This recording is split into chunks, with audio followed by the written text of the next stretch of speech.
I hear as someone who's never been to that part of the world, I hear the Bay Area and just assume that it's San Francisco. That's not the case, is it? It's not the case, but that said, I really do live on the very, very far sort of northern outskirts. It takes me with no traffic, and there's never no traffic. It takes me an hour to get to San Francisco.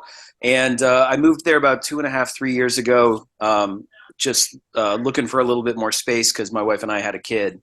And it's worked out in that sense. It's like definitely a slower vibe, a slower location, and it's been nice. It's been really nice. But I still drive down regularly, and I practice with X Everything. I practice with my other bands, and so I'm down there. I'm down in Oakland and San Francisco, 2 to 3 times a week. It sounds pretty intense. Like I get the feeling that San Francisco people talk a lot about the increase in crime and whatnot. Apparently, it seems from an outsider's perspective, it sounds pretty dire. Have things changed a lot in the last few years? So when I first moved to California 20 years ago, I lived in San Francisco for 10 years. I lived in the areas that people are talking about and writing about right now. And so the challenges that San Francisco has had, those challenges have always been. There's always been sort of a component of folks who don't have homes, who are living on the street right now. And that said, right now it is very intense. There are more folks, like their situation seems to be a little bit more dire than what I remember when I lived in the city. That said, the thing that I come back to is pretty recently there was an article, and it was a sort of a survey of the folks who are living on the streets, and it was I'm not going to be able to correctly quote the number, but I want to say it was like 70% of those folks had previously had homes or apartments in San Francisco. And so they're being on the street like that. They're like, again, it is dire. It's very hard to see. It's very hard to experience. And obviously their lives are super rough. But it's a choice. It's a choice that city has made to prioritize the profits of sort of landlords and building owners over the people who live in those places. And so for decades, people just get pushed out for the littlest reasons, have their rent raised 1,000% or something. If whatever landlords could do to just jack up the rent, get new people in, but then those people who have to leave, they have to go somewhere. Right. Yeah. And that is what they are dealing with. I'm curious, sort of like, are you out of a major city in Australia?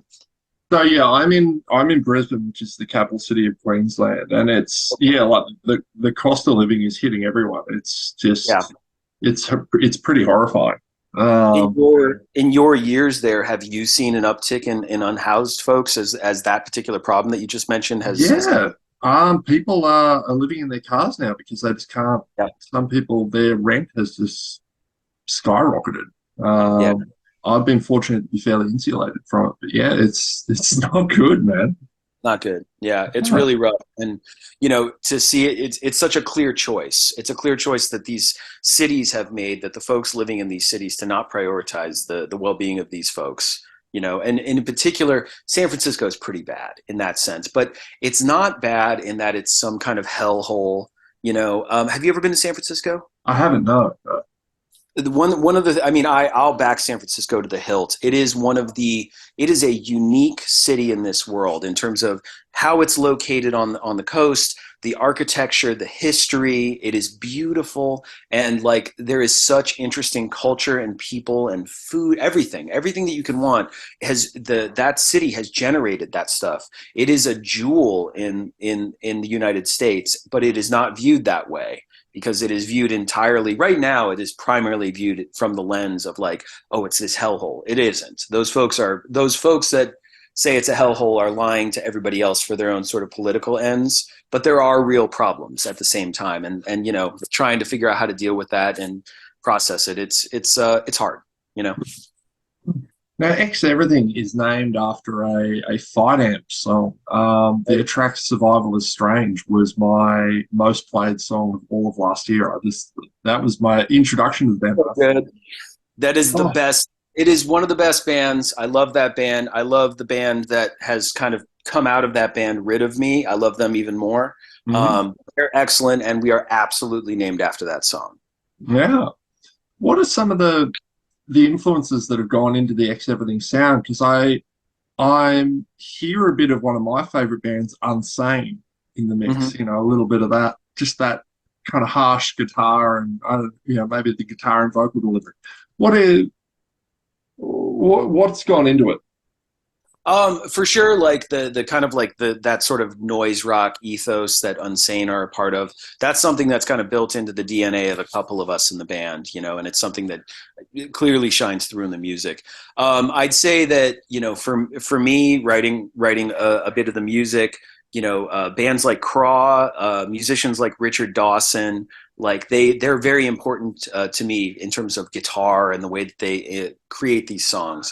That said, we have tried to kind of marry this sort of weird guitar playing, this kind of harsh, interesting guitar playing, to just like rock beats. And for that, Dan Snedden, the drummer of X Everything, who's also in Kowloon Walled City, he's been in Mm. Early Graves in the past. He's in a bunch of other bands. He is one of the best just punk rock drummers I've ever met. And so even though we have the kind of this sort of disparate, dissonant music that's going on, it's anchored on this incredible rock drumming, and I think that that's really important. And then you throw Andre Sanabria on top of that. He's the vocalist. He comes from a hardcore background.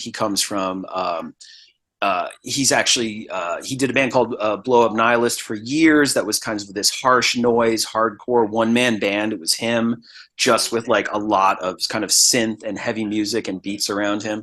He just kind of comes from that hardcore background. And again, like the drums, like the rock drumming. It's another thing that can anchor the listener, because it's kind of this really sort of just killer hardcore vocals that he kind of puts on top of everything, and it just makes it all work. It makes the things that are kind of disparate or harsh about the tonality of the guitars, it anchors it to something that I think the listener would appreciate. It's interesting you mentioned Kowloon Walled City. This is where I learned the lesson that you actually need to pay attention when you're reading things, because I saw that and I was going to mention John Jarvis, who plays in a band called Nest, and he's in Agrophoric Nosebleed and a bunch of other stuff. Yeah. And I was like, oh, he was in Kowloon Walled City. Then I looked it up. No, he was in something called Colton Wong City, which is apparently some play of it. Oh No, yeah, that's right. I remember that guy.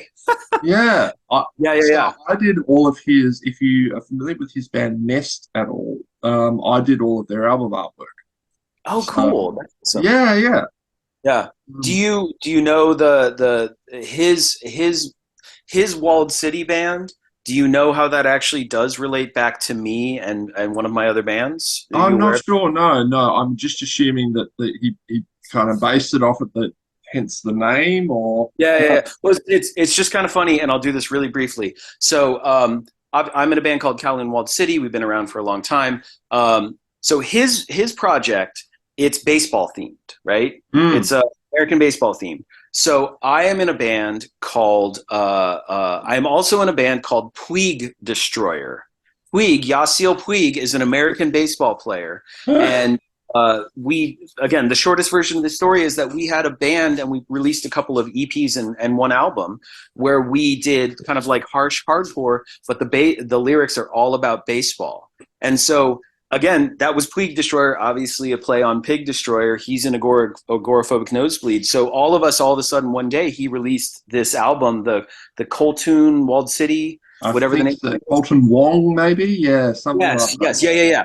That was it. He released that. We didn't know it was going to happen, and it was like, okay, he's kind of joking on us, who were joking on him, and it was great. It was really cool. Yeah. And I remember listening to that. I thought it was rad when I heard it.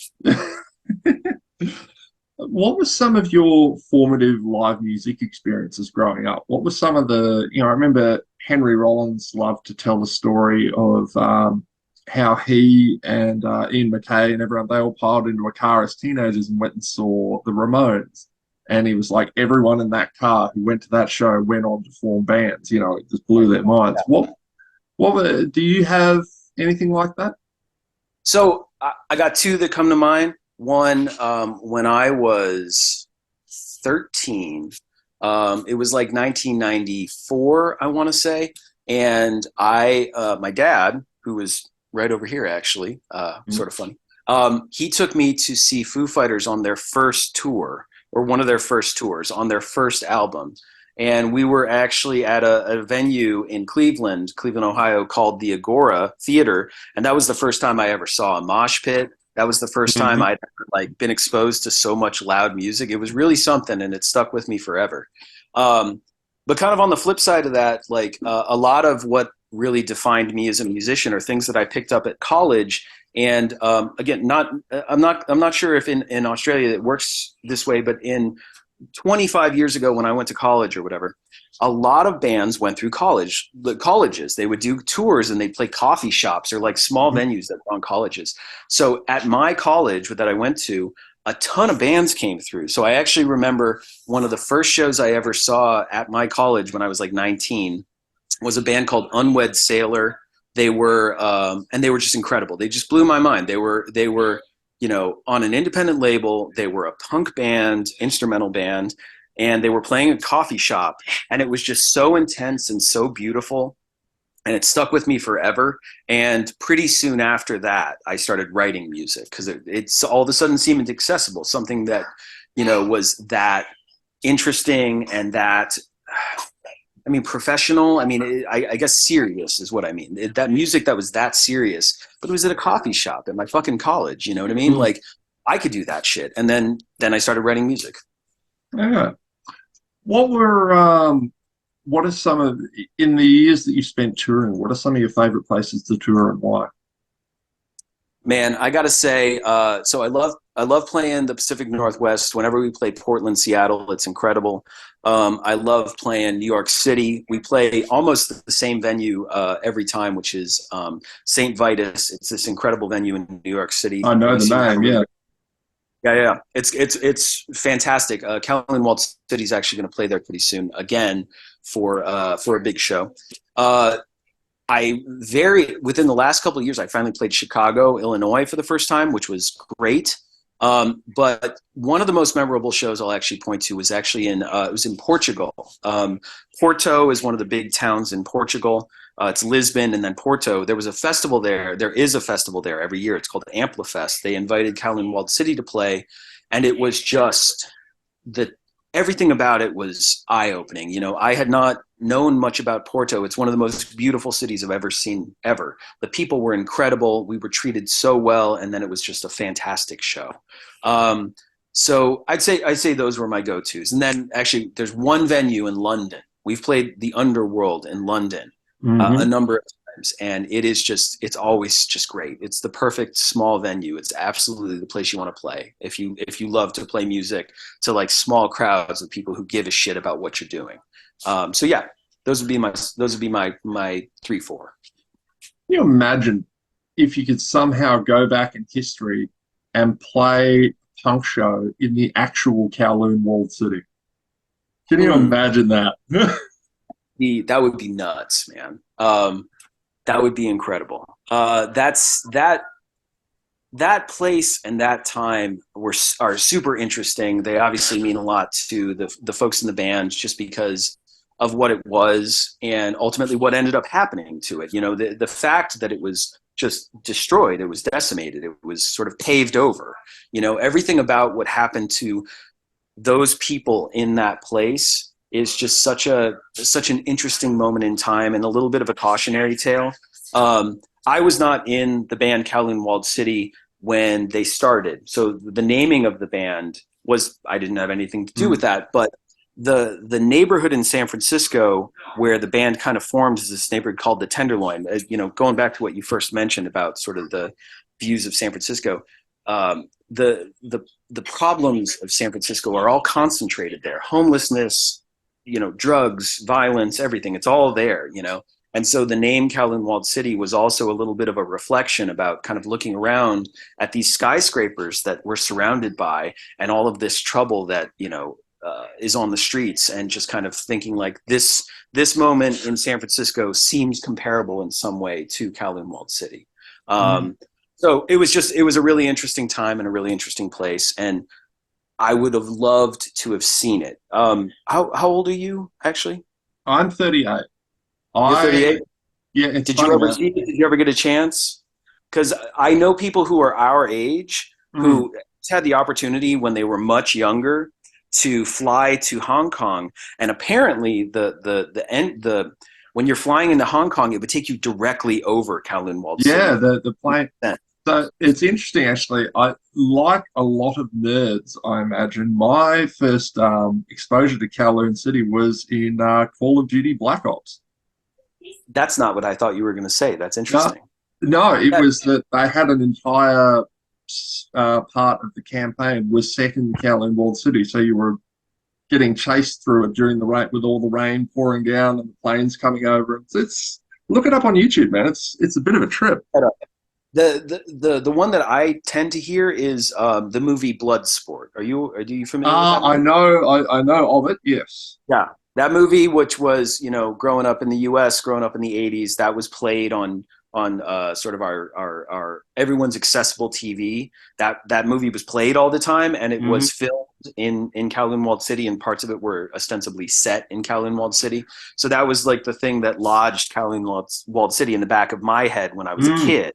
You know, yeah. So that was yeah. It was it it's an interesting movie for sure, and it's cool. And if you haven't seen it, I would actually just, even if just to see like someone filming walking down those narrow paths in Kowloon Walled City. They actually did it in that movie, and it's just, even for that alone, it's worth seeing the movie. I'm also fairly certain he does JCVD at one point does the splits and punches someone in the nuts. Is that a That's the other reason to watch the movie. yeah? Absolutely. Could not Yeah, agree more. John, this has been awesome, man. Thank you for your time.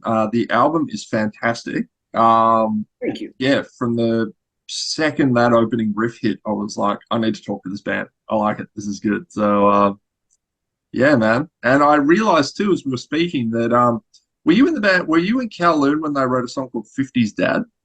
Yes, Yes, I absolutely love that riff. That was my introduction to that band as well. So, yeah, man, well done. thank you. I appreciate that, and it's great talking to you. Yeah, man. Have a great day. Yeah, you too. See you, man. Take care. Bye. Bye.